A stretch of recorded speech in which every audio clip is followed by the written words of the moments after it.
this is Christy at Ben Franklin, and I am going to help you see the essentials in gift basket making. This time of year when we want to make gift baskets and we want them to look pretty, it is hard. It doesn't seem hard, but it is. I luckily used business and took a lot of years. And it's something I noticed this time of year also, that people are asking, how do I make a gift basket? So we figured a quick video would help because you only need 3 essential things. You need, besides the basket, you need shred, you need glue dots, and packing paper. So packing paper, a lot of, I know it's loud, so. If you get the paper that goes around packages, it's a little too buoyant, so we do have butcher paper here at the store, and you need a little bit. Any kind of tissue paper or newspaper is a little too thin, so it's kind of a happy medium. When you figure out the kind of basket you want, then you'll know what other items you need. So I'm going to start with the hardest, which is a dough bowl, but it is, because they are so trendy, it is what is kind of the hip thing to do. So when you have your, we're going to start out with food products in glass, because that gives you the, if we start with the hardest, then it just gets easier from there. So when you're picking out your items for a gift basket, you have to pay attention to the size, width, and height of all of the things you're using. And as you're picking out items, they need to look cohesive together. So you don't want to pick out an orange and a red and a lime green, and you know, it just, you want them to look nice. So sometimes that's going to alter what you put in them. And you want something of every size and texture if at all possible. So something very small, something large. And when you create your basket, I'm just going to blow through this as fast as we can. You want to kind of graduate them in sizes. So biggest and in the middle, in the back, in the front, smallest in the middle. So that way it kind of feels like a circular look. All right, so for a flat something like a dough bowl, you need some kind of base. So again, we wanted the color scheme to look about the same. So I picked a towel with the same color scheme. Start in the back with the largest, and it goes in the back part. The next 2 largest, tallest are going to go next to it. You're going to want to make sure that you have at least 2 layers. So because we have space to fill, you might want to put another layer just like the back one, with the big and the 2 small. And then anything extra goes on the side. So again, you see the circular, almost more like a diamond teardrop kind of pattern for your basket. So I'm not going to finish this one out because this was just a kind of an FYI, because we really want to talk about baskets themselves. But before we used up the items, I wanted to give you a little hint on dough bowls. Now we'll go into actual real gift baskets. So usually baskets are going to be much too deep. When you put your items in, they fall to the bottom. If you fill them with all shred falls down, and it's pretty pricey to be able to fill the whole thing up with shred, which is where butcher paper comes in. So it goes in the bottom. Sprinkle it up so it comes all the way to the top and push down. You want it not so tight that your items won't go in, but you want it to the top, because then you're going to start with your biggest item. Your items all need to tilt, so biggest, tallest, biggest, second tallest next to it,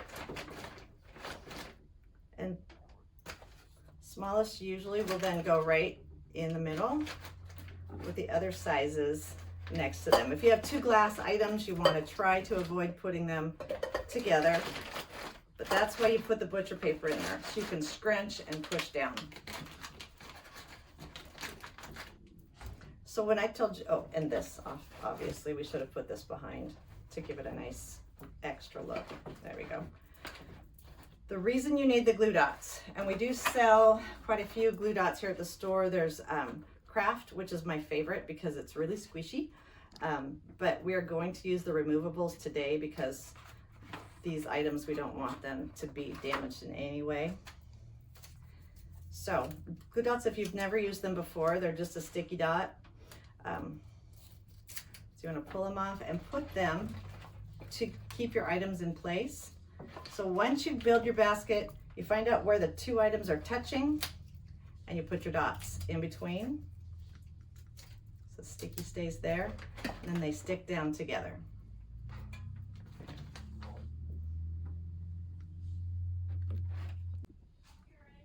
Okay, so we have all of the items kind of glued in there so that when they move around, they don't all fall out of place.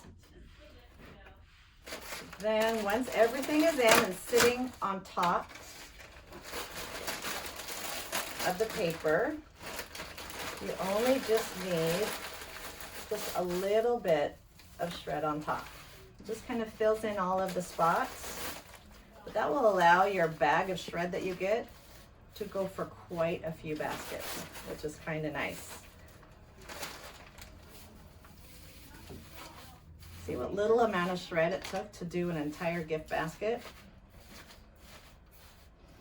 And then just always just little extras, little something again that matches, doesn't clash, just adds that little tiny bit of bling to finish it up. So it's the first kind of gift basket we're gonna do. Okay, so for the second basket we're gonna do, it's an art supply basket, and that comes with its own set of challenges. So I already filled it almost to the top with the paper. Keep in mind that you don't really want to see the paper through the holes. So it has a little bit of a difference that way. So pushing down, because when we have something like an art book and it sets up straight, you don't want it so much towards the back that it tips it over. So these have to go more in the middle, and you're gonna need more paper behind. So when I picked the items for a watercolor basket, this is the watercolor paper that I wanted to use, but it's bright yellow, lots of design. So that might be the time that you're thinking, if you're going for looks, auction basket, basket for someone new in your life, and you want it to be pretty. You still want the essentials that you happen to love, because I love this paper, but I also really like this paper, so we put this one in front. And because we don't want it falling, more paper to hold it up. So see how that just kind of stays, helps with the balance of your basket. Again, we're gonna go with, I know it's hard to see, but the sizes of the items are so much more awkward this time because almost everything is tall. So, so we're gonna kind of, and we may end up, since I haven't practiced it, we may end up moving them around, but fanning them out towards the edges just makes a more attractive basket. I'm not super wild about the yellow, so I'm gonna hide it a little bit more. But if you notice, I looked for things that all kind of had the tones of blue in there so that there is still cohesiveness. And when you do an art basket, especially for someone who's kind of new or has some experience, something that even an experienced person always needs more watercolors. We can always learn something from a book, and we use paper all the time. So you cannot go wrong when you're doing an art basket. Is the main product that they're using, whether it be pencils or pens or paint. We always need more because we always use them. And the other thing I've learned is that if you have good products, you're more likely to be successful at a craft. So even with younger people, new crafters, you want to go for a good quality. You don't have to go top end, but good quality is just a good way to go, because just feel more successful, you want to continue. So just keep building, tallest in the middle, shorter on the sides. And since this basket is large, we're just going to continue with the taller in the middle and shorter on the sides concept. So we have all the art supplies that we need, extras that we don't buy for ourselves, masking fluid, which is fantastic when you're trying to do watercolors, because you know water goes everywhere. A water brush, pretty fun. I know this is about basket building, so oh, there it is. And symmetry. That is the other kind of big thing with baskets, is symmetry. They just feel more pleasant when there's not a large amount of big things on one side and small on the other. So do you see again how it's kind of starts big and goes in this more teardrop type shape? We've shoved them all in. You can secure them all again with the glue dots so that they don't move around, which you don't need to watch me do because you've done it before. And then tuck your shred in. So with little things like these water brushes, they're gonna fall down. So it's putting the shred in and putting them back in. And you may feel that you wanna lift this up so that they can see it better. So either add more paper, butcher paper, or more shred if you want to make sure you're kind of highlighting this watercolor book. But then the shred just goes all in the front.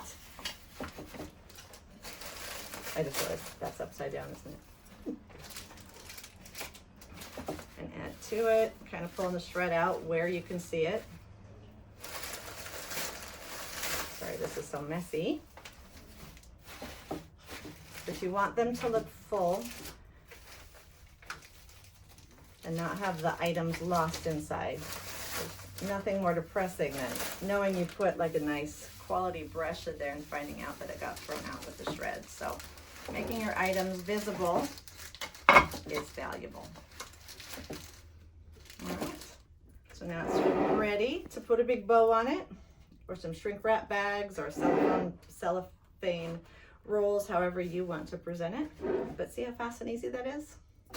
So thanks a lot. If you have any questions, go ahead and give us a call at the store and we can give you some extra tips. Thank you.